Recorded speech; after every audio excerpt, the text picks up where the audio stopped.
Hi friends, నేను మీ great జిల్లాని. చూడండి, ఒకవేళ మీకు ఎయిర్ కూలర్లో చూడండి పంప్ మోటార్ ఉంటుంది సరే, పంప్ మోటార్ ఒకవేళ పని చేయలేదు, పంప్ మోటార్ ఎలా మార్చాలి ఈ వీడియోలో అది కూడా చూపిస్తాను డీటెయిల్గా. ఓకే ఫ్రెండ్స్, ఫస్ట్ చూడండి డోర్ ఓపెన్ చేసుకోండి. ఈ డోర్ ఓపెన్ చేసిన చూడండి డస్ట్ చూడండి ఎంత ఉందో.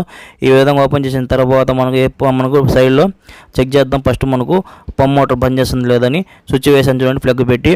ఓకే, మనం స్విచ్ చేసిన తర్వాత ఫస్ట్ మనం మెయిన్ ఫ్యాన్ తిరుగుతుంది లేదు చెక్ చేయాలా. మనం చూడండి స్విచ్ ఆన్ చేసిన తర్వాత మనం కూలర్లో ఫ్యాన్ మోటార్ తిరుగుతుంది. ఓకే, పెద్ద మోటార్తో బాగుంది. పెద్ద మోటార్ బాగున్నప్పుడు మనకు ఓకే అన్ని స్పీడ్లు పనిచేస్తాయి, మనకు 3 స్పీడ్లు కూడా పనిచేసినాయి. ఓకే, ఇంకోటి ఏంటంటే చూడండి ఇలా చెక్ చేసుకుని ఫస్ట్ మళ్ళీ ఆ తర్వాత మనం పంప్ మోటార్ చెక్ చేయండి. పంప్ మోటార్ మన సౌండ్ వస్తుంది, సౌండ్ అవడం లేదు, ఎటువంటి సౌండ్ లేదు చూడండి. ఓకే, ఇప్పుడు మనం స్విమ్మింగ్ మోటార్ చెక్ చేద్దాం. స్విమ్మింగ్ మోటార్ తిప్పగానే చూడండి ఇంకొక లెవెల్లో ఇక్కడ స్విమ్మింగ్ మోటార్ మనకు పనిచేస్తుంది. అటు ఇటు గాలి వస్తుంది కదా, అది పనిచేస్తుంది బాగానే మనకు. ఓకే, స్విచ్ మనకు బాగానే ఉంది, స్విచ్ ప్రాబ్లం కాదు. కొన్నిసార్లు స్విచ్ ప్రాబ్లం ఉంటుంది, కొన్నిసార్లు వైర్ ప్రాబ్లం ఉంటాయి, కొన్నిసార్లు మోటార్ ప్రాబ్లం ఉంటుంది.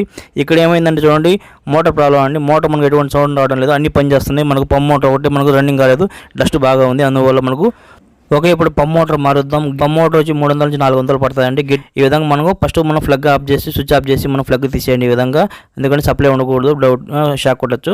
ఆ తర్వాత మనం పంప్ మోటార్ మనకు ఈ విధంగా క్యాప్ ఉంటే దానికి స్క్రూస్ ఉంటాయి, అవి ఓపెన్ చేసుకోవాలా. కొన్ని నార్మల్గానే ఉంటాయి, ఈజీగా తీసుకోవచ్చు. ఇవి కొంచెం రేట్ ఉన్న కూలర్స్కి కొంచెం సేఫ్టీగా ఇస్తారు ఈ విధంగా. స్క్రూస్ ఓపెన్ చేసిన తర్వాత చూడండి మోటార్ మొత్తం డస్ట్ పట్టిపోయింది, మనకు స్టక్ అయిపోయి మనకు మోటార్ పాడైపోయింది. ఈ విధంగా మోటార్ పాడైపోతే చూడండి దీన్ని మనకు ఏం చేయలేమండి, మోటార్ మార్చుకోవాలా. ఒకవేళ రిపేర్ అయితే రిపేర్ చేసుకోవచ్చు, కొన్ని రిపేర్ కావాలండి మార్చుకోవాల్సిందే. ఫస్ట్ మనం కట్టర్తో ఏం చేయాలంటే పంప్ మోటార్ని మనం వైర్ని పైన కట్ చేయాలండి, ఎందుకంటే వాటర్ టచ్ అవ్వకుండా కొంచెం హైట్లో కట్ చేయాలా.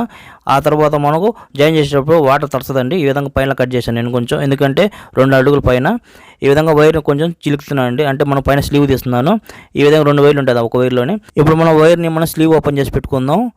ఓకే, ఈ విధంగా ఓపెన్ చేసి పెట్టుకోండి 2 వైర్లకి. ఇప్పుడు మనం ఏం చేస్తామంటే చూడండి మనం పంప్ మోటార్ని బయటికి తీసేయాలా పూర్తిగా. దానికి మనకు చిన్న ట్యాగ్ ఉంటుంది, వైర్ హోల్స్లో నుంచి తీసేసి ఆ ట్యాగ్ని కట్ చేసేయండి. కట్ చేస్తే మనకు పైప్ మనకు తీసేదానికి కొంచెం టైట్గా ఉంటుంది. అప్పుడు మనం టెస్టర్తో చూడండి ఈ విధంగా రౌండ్గా టెస్టర్ లోపల పెట్టి సైడ్లో ఈ విధంగా తిప్పండి. లేదంటే మీరు ఒక పని చేయండి, ఒకవేళ మీకు ఈ విధంగా తిప్పడం టైట్గా ఉందని కాలేదనుకోండి, పైప్ పోకుండా చూడండి కొంచెం హీట్ చేయండి. కొంచెం ఆగిపెట్టితో ఇలా హీట్ చేస్తే కొంచెం హీటింగ్ వల్ల కొంచెం పైప్ మెత్తబడి రావచ్చు. లేదంటే ఈ విధంగా టెస్టర్తో సైడ్లో ఇటని తీయండి. నేను జాగ్రత్త తీసాను పైప్ పోకుండా. ఓకే, తీసిన తర్వాత చూడండి డస్ట్ మొత్తం స్క్రూ డ్రైవర్తో బాగా మీరు లేదంటే ఏదైనా బ్రష్ తీసుకొని బాగా క్లీన్ చేసేయండి. మొత్తం డస్ట్ మొత్తం క్లీన్ చేస్తే మీకు నీట్గా ఉంటుందండి. లేదంటే ఇదే డస్ట్ మళ్ళీ మీకు పంప్ మోటార్ పాడే సమస్య ఉంటుంది. నేను ఆల్మోస్ట్ క్లీన్ చేశానండి, ఎంత అయిందంతా మొత్తం తగులుకుందంతా. ఈ విధంగా మొత్తం తీసేసి క్లీన్ చేసేయండి, వాటర్తో కూడా వాష్ చేసుకుని కావాలంటే. ఇప్పుడు మనం కొత్త పంప్ మోటార్ మేము బిగిస్తున్నాము. ఈ పంప్ మోటార్ అమౌంట్ ఎంత అంటే చూడండి 300 నుంచి 400 పడుతుందండి నార్మల్ది. ఒకవేళ మీకు కొంచెం కంపెనీ అయితే 500 పడుతుంది. ఫస్ట్ దీన్ని క్యాప్ పెట్టుకోండి ఈ విధంగా పైప్ది. ఆ తర్వాత మన వైర్ని అడాప్టర్ ఉంది కదా ప్లాస్టిక్, దాంట్లో తీసుకోండి. మన పైప్ని కూడా వాటర్ పైప్ని కూడా తీసుకోండి. ఈ విధంగా డస్ట్ ఉంటే తీసుకొని క్లీన్ చేసుకొని మళ్ళీ ఈజీగా హోల్లో సెట్ చేసేయండి పైప్కి. ఈ విధంగా సెట్ అయిపోతుంది. ఒకవేళ మీరు ట్యాగ్ వేసేయచ్చు. ఆ తర్వాత మీరు ఏం చేస్తారంటే మీరు వైర్ కనెక్షన్ ఇవ్వాలి. వైర్ కనెక్షన్ చూడండి రెడ్కి రెడ్, బ్లాక్ మనకు ఈ విధంగా కనెక్షన్ ఇచ్చేయండి. లేదంటే వైర్ కనెక్షన్ మానే ఎటువంటి ప్రాబ్లం లేదండి, ఏ వైర్ అని ఎక్కడైనా ఇవ్వచ్చు. నేనైతే కరెక్ట్గా ఇస్తున్నాను. ఓకే, రెడ్కి రెడ్, బ్లాక్ ఈ విధంగా ఇచ్చేసేయండి సరిపోతుంది. అంతే, కొంచెం హైట్లో ఇవ్వండి ఎందుకంటే వాటర్ తడచకూడదు. ఓకే, ఈ విధంగా 2 మనం సపరేట్గా జాయిన్ చేసుకోవాలా. 2 విడివిడిగా పెట్టుకొని ఫస్ట్ మనం ఏం చేయాలి చెక్ చేసుకుందాం మనం టేప్ వేయకుండానే. ఓకే, ఇప్పుడు మనం ప్లగ్ పెట్టి స్విచ్ ఆన్ చేస్తున్నాను. స్విచ్ ఆన్ చేసిన వెంటనే చూడండి మనం కూలర్ బటన్ ఆన్ చేసిన వెంటనే మోటార్ పనిచేస్తుంది, సౌండ్ వస్తుంది చూసారా. ఈ విధంగా కటకట సౌండ్ వస్తుంది. మన టకటకట సౌండ్ వస్తే మనకు మోటార్ పనిచేసినట్టు. ఎక్కువసేపు రన్ చేయకూడదు, 1 సెకండ్లోనే ఆఫ్ చేసేయాలా, కాలిపోతుంది లేదంటే మోటార్ బాగుంది. ఇప్పుడు మనం ప్లగ్ తీసేసిన తర్వాత టేప్ వేసుకుందాం. ఓకే, టేప్ వేసేసి ఫుల్గా టేప్ వేయండి, ఎక్కువ టేప్ వేయండి, ఎందుకంటే వాటర్ పడుతుంది కాబట్టి మనం తడిస్తే షాక్ రాకూడదు. కొన్నిసార్లు మనకు కూలర్లో మనకు ఎర్త్ వస్తుంటుంది, అందువల్ల ప్రాబ్లం వస్తుంది. అందువల్ల ఎర్త్ రాకూడదంటే, కరెంట్ షాక్ రాకూడదంటే ఈ విధంగా బాగా ఫుల్ టేప్ వేసి 2 విడివిడిగా పెట్టి ఈ విధంగా సపరేట్ చేసి టేప్ వేయండి ఫుల్గా. ఈ విధంగా చేస్తే మీకు ఎప్పుడు కూడా కరెంట్ షాక్ రాదండి, ఎర్తింగ్ ప్రాబ్లం రాదు. ఫుల్ టేప్ వేసేసాం. ఓకే, ఒకవేళ ఎర్త్ వస్తే ఆల్రెడీ వీడియో చేసానండి, నా ఛానల్ చెక్ చేస్తుండి. ఇప్పుడు నేను ట్యాగ్ వేస్తున్నాను, పైపు లూజు ఊడిపోకుండా ట్యాగ్ ఉంటే ఈ విధంగా వేసేయండి. ఈ ట్యాగ్ మనకు ఈజీగా దొరుకుతుంది షాప్లో. ఓకే, బాక్స్ ఉంది కదా, ఈ బాక్స్ని మనం యాస్టీజ్గా ఎలా తీసామో స్క్రూస్ని ఆ విధంగా మనం ఫిటప్ చేసుకుందాం.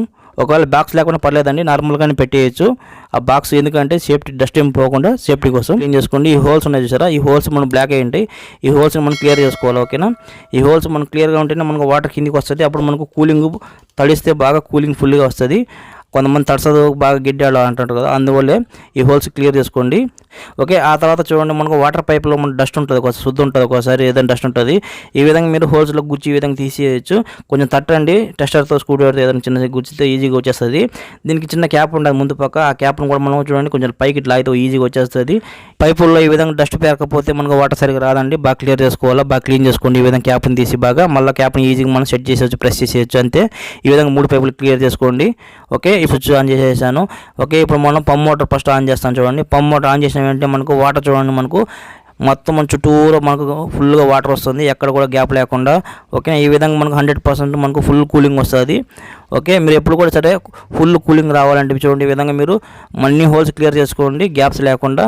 ఓకేనా, మీకు ఇంకా బాగా ఫుల్ కూలింగ్ రావాలంటే ఈ కూలర్ని మీరు కిటికీ సైడ్ లేదంటే మీరు వాకిల్ సైడ్ పెట్టండి, అప్పుడు మీకు ఫుల్ కూలింగ్ వస్తుంది బయట గాలి లాక్కుని. చూడండి కరెంట్ కూడా రావడం లేదు, టెస్ట్ పెట్టి చెక్ చేస్తున్నాను. ఒకవేళ మీకు కరెంట్ ఈ విధంగా వచ్చిందనుకోండి, షాక్ కొడుతుంది అనుకోండి, ఒకవేళ మీకు కరెంట్ వస్తే ఎలా మీకు రాకుండా చేయాలో ఆల్రెడీ వీడియో చేశానండి, నా ఛానల్ చెక్ చేసుకోండి. నేనే చెక్ చేసి చూపిస్తాను, తాకి చూపిస్తాను, ఎటువంటి కరెంట్ షాక్ ఏం రావడం లేదు. ఫ్రెండ్స్, మీ ఎయిర్ కూలర్ మీకు ఫుల్ ఏసీ లాగా ఫుల్ కూలింగ్ రావాలంటే మీరు నేను చెప్పిన విధంగా చేయండి. మీ కూలర్ని ఎప్పుడు కూడా చూడండి కిటికీ సైడు లేదంటే మీ తలుపు సైడు బాగా గాలి వచ్చే వెంటిలేషన్ వచ్చే చోట మీరు పెట్టండి. బయట గాలి లాక్కొని లోపలికి మనకు ఫుల్ చల్లగాలి పంపిస్తుందండి, ఈ విధంగా ఫుల్ కూలింగ్ వస్తుంది. పంప్ మోటార్ మీకు గట్టి కావాలంటే చూడండి, డిస్క్రిప్షన్ లింక్స్ ఇస్తాను, అక్కడ నుంచి మీరు క్లిక్ చేసి పర్చేస్ చేసుకోండి. కూలర్ సంబంధించి అన్ని రిపేర్ నేను చేశానండి, మీకు నా ఛానల్ చెక్ చేసుకుని డిస్క్రిప్షన్ లింక్స్ ఇచ్చేస్తాను. ఓకే ఫ్రెండ్స్, నా వీడియో నచ్చితే నా ఛానల్ సబ్స్క్రైబ్ చేయండి, షేర్ చేయండి, లైక్ చేయండి, కామెంట్ చేయండి. బై ఫ్రెండ్, మీ క్రియేటివ్ జిల్లాని.